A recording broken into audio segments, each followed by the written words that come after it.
नमस्कार स्टूडेंट, स्वागत है आपका केडी स्टडी क्लब में।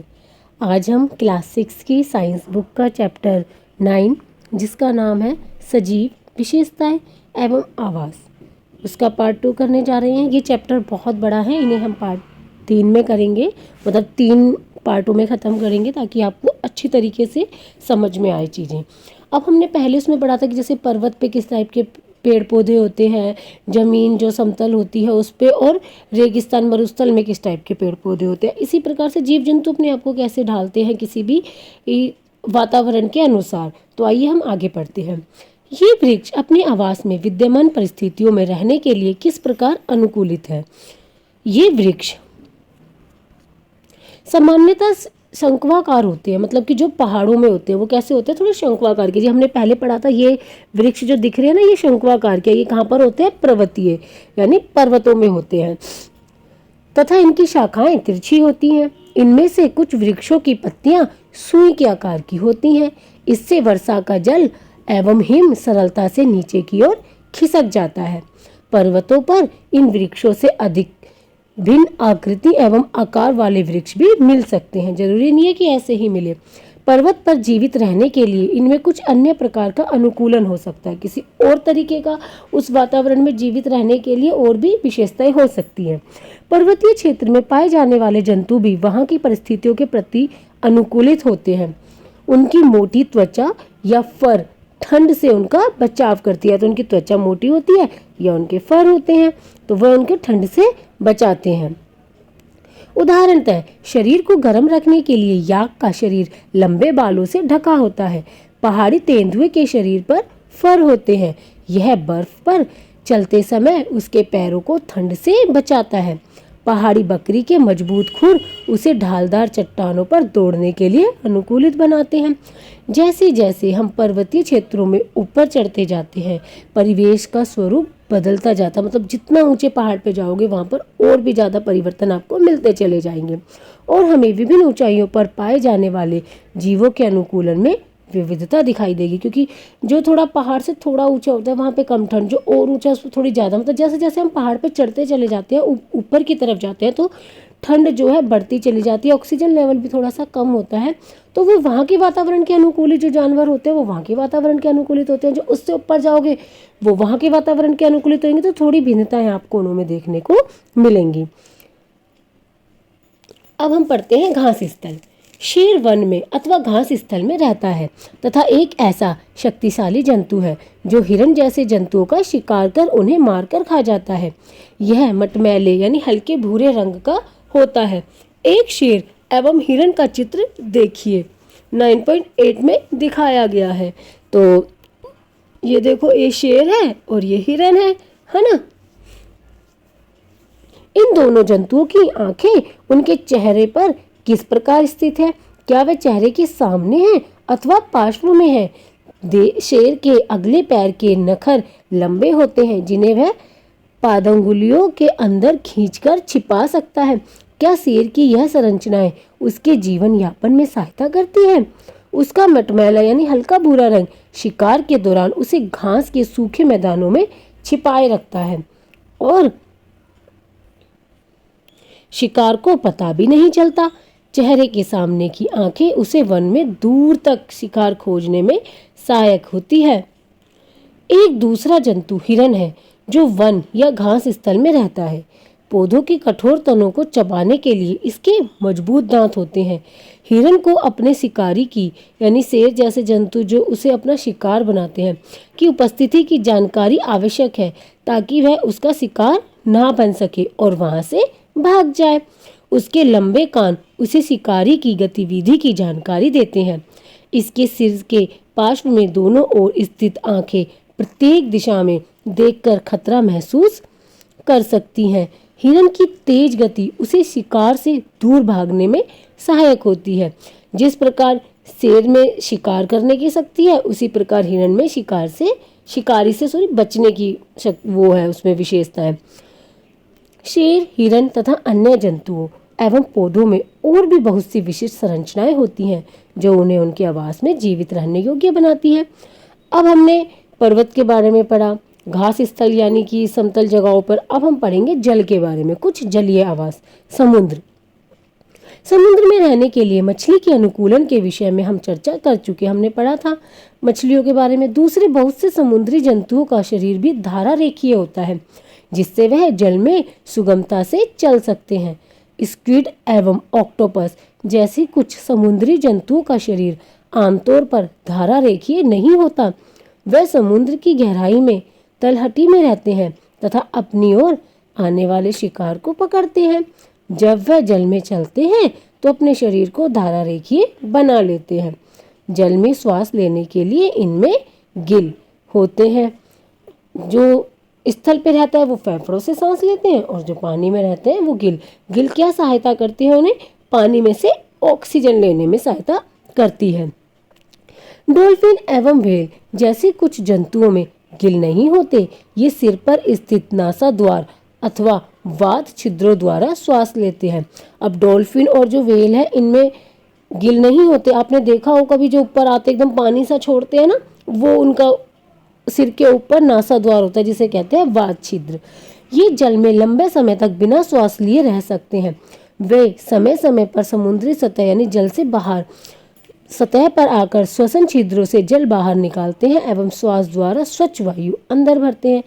क्या आपने कभी दूरदर्शन पर अथवा समुद्री जीवन पर चलचित्र में डॉल्फिन की इस रोचक क्रिया को देखा है? आप डिस्कवरी पे देखना या फिर आप गूगल पे सर्च करके, या कभी आपने पिक्चरों में भी देखा हो ये चीज़, तो बहुत अच्छा लगता है जब वो ऊपर आती है और पानी छोड़ती है, बहुत ही रोमांचक लगता है। तालाब एवं झील।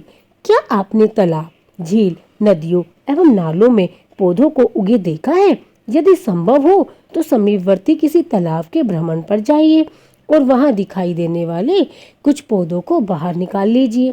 इन पौधों की पत्तियां, तने और जड़ें किस प्रकार व्यवस्थित है?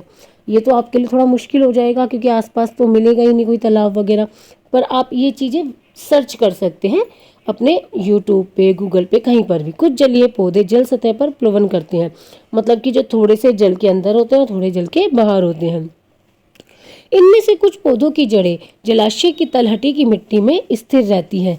स्थलीय पौधों में जड़ मिट्टी से जल एवं खनिज पोषकों के अवशोषण का महत्वपूर्ण कार्य करती है, परंतु जलीय पौधों में जड़ें आकार में बहुत छोटी होती हैं एवं इनका मुख्य कार्य पौधों को तलहटी में जमाए रखना होता है।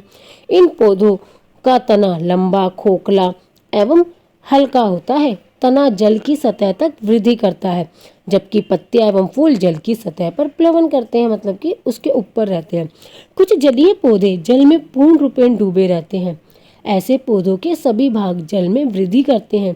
इनमें से कुछ पौधों की पत्तियां संकरी एवं पतले रिबन की तरह होती हैं। यह बहते जल में सरलता से मुड़ जाती हैं ताकि वह टूटे ना, उन्हें कोई नुकसान ना हो। कुछ अन्य जलमग्न पौधों में पत्तियां बहुत अधिक विभाजित होती हैं, जिससे जल इनके बीच से बहता रहता है और पत्ती को कोई क्षति भी नहीं होती। मेंढक आमतौर पर तालाब में पाया जाने वाला एक जंतु है। यह तालाब के जल एवं स्थल दोनों पर रह सकता है। इसके पश्चपाद लंबे एवं मजबूत होते हैं। मेंढक तो आपने देखा ही होगा, जो उन्हें छलांग लगाने एवं शिकार पकड़ने में सहायता करते हैं। इनके पश्चपाद में जाल युक्त पादुंगलियां होती हैं जो उन्हें तैरने में सहायता करती हैं। हमने केवल कुछ ही जंतुओं एवं पौधों की चर्चा की है, जबकि विभिन्न आवास में रहने वाले जीवों की संख्या बहुत अधिक है। अध्याय 7 में सुझाए क्रियाकलाप के अंतर्गत जब आप पत्तियों की एल्बम तैयार कर चुके होंगे, तब तक आप पौधों की अनेक प्रजातियों के बारे में जानकारी कर चुके होंगे। कल्पना कीजिए कि यदि हम पृथ्वी के सभी क्षेत्रों में उपलब्ध पौधों की पत्तियों का एल्बम तैयार करें तो उनमें कितनी विविधता होगी। बहुत ही प्रकार के, आप स्थल पर ही ले लो, कितने प्रकार के पौधे मिलते हैं। फिर जल में, पर्वत में, रेगिस्तान में अलग अलग प्रकार के बहुत सारे पौधे हो जाएंगे। 9.4 हमारे आसपास के जीव। हमने विभिन्न आवास क्षेत्रों की यात्रा की तथा अनेक पौधों एवं जंतुओं की चर्चा भी की। क्रियाकलाप 1 में हमने विभिन्न परिवेश में पाए जाने वाली वस्तुओं, पौधों एवं जंतुओं की सूची बनाई। कल्पना कीजिए कि यदि हम जानना चाहें कि हमारी सूची में सजीव के कौन से उदाहरण हैं, तो हम पता लगा सकते हैं। आइए वन में पाई जाने वाली वस्तुओं के विषय में सोचें। वृक्ष, आरोही लता, विसर्पिलता, छोटे बड़े जंतु, पक्षी, सर्प, कीट, चट्टान, पत्थर, मिट्टी, जल, वायु, सूखी पत्तियां, मृत जंतु, छत्रक एवं काई वन में पाई जाने वाली विभिन्न वस्तुओं के कुछ उदाहरण हैं। इनमें से कौन सजीव है? पत्थर तो सजीव नहीं है, मिट्टी भी सजीव नहीं है, चट्टान भी सजीव नहीं है, जल भी सजीव नहीं है, सूखी पत्तियां सजीव नहीं है, मृत जंतु सजीव नहीं है, परंतु पेड़ पौधे जीव जंतु ये सब क्या है? सजीव हैं। अपने चारों ओर पाई जाने वाली विभिन्न वस्तुओं के विषय में सोचिए तथा उन्हें निर्जीव एवं सजीव समूहों में बांटिए। जैसे आप अपने घर में ही देख लेना, मक्खी है और बेड है, अलमारी है, कुर्सी है, इस तरीके से कौन सी निर्जीव है कौन सी सजीव है, आपके भाई बहन है, और भी बहुत सी चीज़ें आपको दिख जाएंगी। तो उन्हें निर्जीव और सजीव दो समूहों में आपको बांटना है।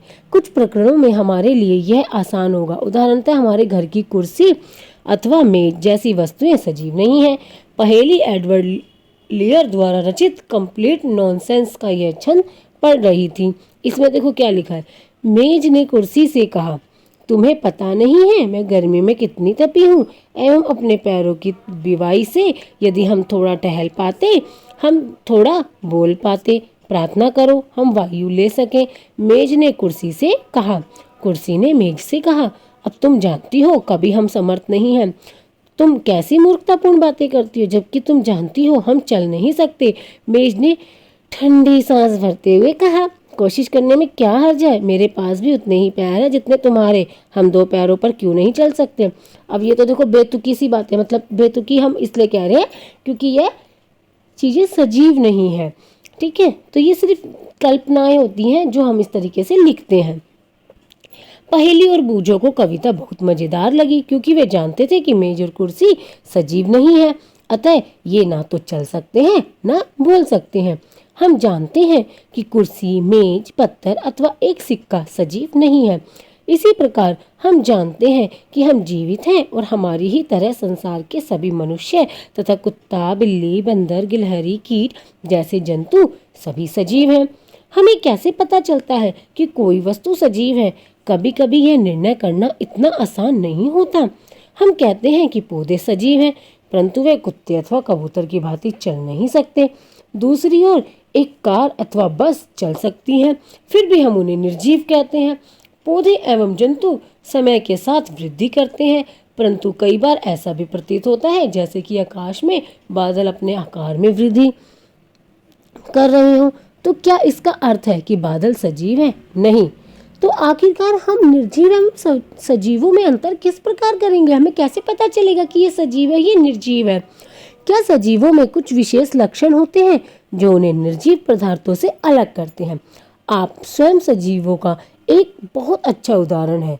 आपने ऐसे कौन से विशेष लक्षण हैं जो आपको निर्जीव वस्तुओं से अलग करते हैं? अपनी नोटबुक में ऐसे कुछ लक्षणों के नाम लिखिए। अपनी बनाई सूची को ध्यान से देखिए एवं पता लगाइए कि कौन से लक्षण अन्य जंतु अथवा पौधों में भी पाए जाते हैं। संभवतः इनमें से कुछ लक्षण सभी सजीव वस्तुओं में एक समान होंगे, जैसे कि आप में वृद्धि होती है ना, और सांस लेते हैं, ये सब चीज़ें हैं। क्या सभी सजीवों को भोजन की आवश्यकता होती है? बिल्कुल होती है, हमें भोजन की भी आवश्यकता होती है। अध्याय 1 एवं 2 में हमने यह जाना कि सभी जीवों को भोजन की आवश्यकता होती है। भोजन हमारे लिए एवं विभिन्न जंतुओं के लिए नितांत आवश्यक है। हमने यह भी सीखा कि पौधे प्रकाश संश्लेषण के द्वारा अपना भोजन स्वयं बनाते हैं। जंतु भोजन के लिए पौधों अथवा अन्य जंतुओं पर निर्भर रहते हैं। भोजन सजीवों को उनकी वृद्धि के लिए आवश्यक ऊर्जा प्रदान करता है। सजीवों को उनके अंदर होने वाले अन्य जैव प्रक्रमों के लिए भी ऊर्जा की आवश्यकता होती है। अब देखो सजीव क्या है, वह वृद्धि करते हैं, उन्हें भोजन की भी आवश्यकता होती है और वे सांस लेते हैं। अब देखो हम भी भोजन बना के खाते हैं और जानवर भी भोजन पे ही निर्भर रहते हैं, कभी पेड़ पौधों पे, कभी और दूसरे जंतुओं पे। और पेड़ पौधे हमने पढ़ा था ना, प्रकाश संश्लेषण द्वारा भी वे अपना भोजन बनाते थे। देखो भोजन तीनों में है ना कॉमन। क्या सभी जीवों में वृद्धि परिलक्षित होती है? क्या 4 वर्ष पुराना कुर्ता आपको अभी भी ठीक आता है? इसे आप अब और नहीं पहन सकते। क्या ऐसा नहीं है? इन वर्षों में आप लंबे हो गए हैं, आपको इसका आभास नहीं हो रहा है, लेकिन आप में हर समय वृद्धि हो रही है और कुछ वर्ष बाद आप वयस्क हो जाएंगे।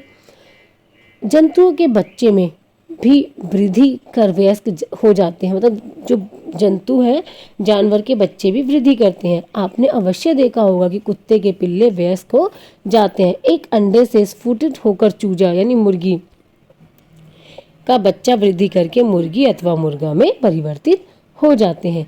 आगे का हम पार्ट 3 में करेंगे। धन्यवाद स्टूडेंट।